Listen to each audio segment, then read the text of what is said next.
Cancer का risk factor क्या रहता है? सबसे पहला रिस्क फैक्टर है एज। ये ओल्ड एज में ज़्यादा होता है, इंसिडेंस राइज हो जाते हैं, 60 साल में होता है और मतलब 75 ईयर्स तक बहुत ज़्यादा इंसिडेंसेस बढ़ जाते हैं, फिर उसके बाद डिक्लाइन होते हैं। फिर जेनेटिक फैक्टर्स होते हैं, हेरिडिटरी एपिथेलियल ओवेरियन कैंसर्स, ये 10% ऑफ पेशेंट्स में रिस्पॉन्स होते हैं। इसमें BRCA1 BRCA2 म्यूटेशन होता है।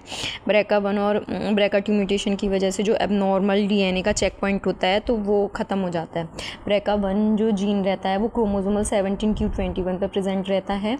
तो BRCA1 का जो कैरियर्स होते हैं उसमें 40 to 45% केसेस में रहता है। BRCA2 जीन जो होता है वो 13q12 में होता है ओवेरियन कैंसर्स में, उसमें 12 से 20% चांस रहते हैं और म्यूटेशन में ब्रेस्ट कैंसर का भी चांस आता है। सेकंड आता है hereditary non polyposis HNPC colorectal cancer syndrome या फिर लिंच सिंड्रोम। ये लेस कॉमन है cause of familial ovarian cancer. इसमें हो सकता है पेशेंट का रिस्क रहता है कोलोन कैंसर, ओवेरियन कैंसर और एंडोमेट्रियल कैंसर का, ठीक है। और अगर फैमिली हिस्ट्री है ओवेरियन कैंसर की फर्स्ट डिग्री रिलेटिव्स में, मदर सिस्टर डॉटर्स में, ये ट्रिपल रिस्क कर देता है ovarian cancer with risk of increasing if 2 और more first degree relatives are involve. तो इसमें screening and prophylactically salpingo oophorectomy advised है। अब आते हैं इंसेसेंट ओव्यूलेशन। नली पैरिटी में ज़्यादा रिस्क रहता है as compare to multiparous because of repeated ovulation. फिर उसके बाद आते हैं इनफर्टिलिटी। अगर क्लोमिफिन सिट्रेट जो अपन टेलिप्लेट देते हैं, अगर 6 महीने से ज़्यादा देते हैं, सुपर ओव्यूलेशन कराएंगे तो उसमें बॉर्डरलाइन ओवेरियन ट्यूमर्स के चांसेस बढ़ जाते हैं। फिर आते हैं early menarche, late menopause, white race, diet rich in animal fat. फिर आते हैं use of talcum powder over the perineum reaching by the ovaries and lymphatics, alcohol intake, asbestosis और geographical areas. History of endometriosis increases the risk, history of PID increases the risk and hormonal therapy after menopause increases the risk.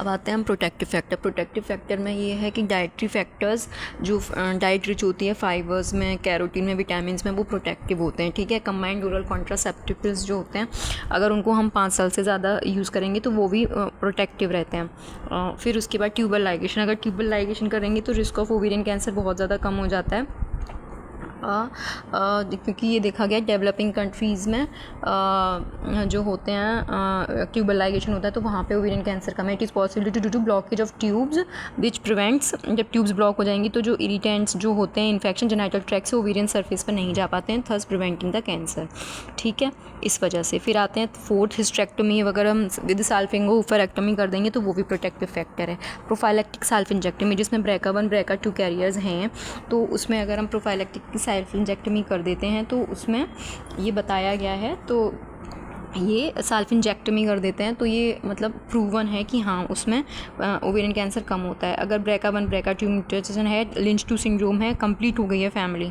तो उसका prophylactic साल्फिंगो ओफरेक्टोमी भी हम कर सकते हैं। It will reduces the 100% chances, it will reduce the ovarian cancer chances by 90% and breast cancer chances by 50%।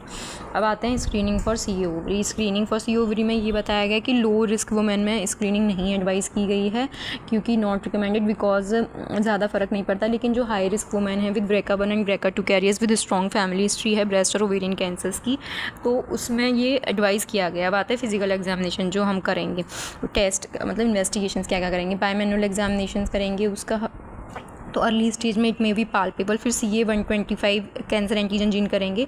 ये जो ये ग्लाइकोप्रोटीन है which is produce by the normal epithelium cells, है ना, but by benign and malignant ovarian tumours. ये benign cyst में भी होता है बट सर्कुलेशन में मतलब रिलीज़ नहीं होता बिनाइन सिस्ट में, तो लेवल जो है वो ब्लड में लो रहता है, पर लेकिन कैंसर सेल्स में क्या होता है कि ये टिश्यूज़ में रिलीज़ होता है। Antigen is release into the vascular circulation है और ये डिटेक्ट होता है हायर लेवल पे। Single reading is not very helpful. फिर आता है रोका। आता है रोका में हम देखते हैं कि सीरियल CA125 मेजरमेंट करते हैं at a regular interval with a high ROCA score, there is a high risk of developing ovarian cancer. फिर उसके बाद इन्होंने TBS को भी ऐड कर दिया है रोका स्कोर में हायर सेंसिटिविटी के लिए। नॉर्मल वैल्यू होती है CA125 की less than 35। It has high false positive rate and also it is raised in condition like endometriosis, abdominopulmonary tuberculosis and pelvic inflammatory diseases, fibroid and other cancers like colon, breast, lung and pancreas cancer। The cutoff है 35 unit और pre menopausal में cut off value है 200।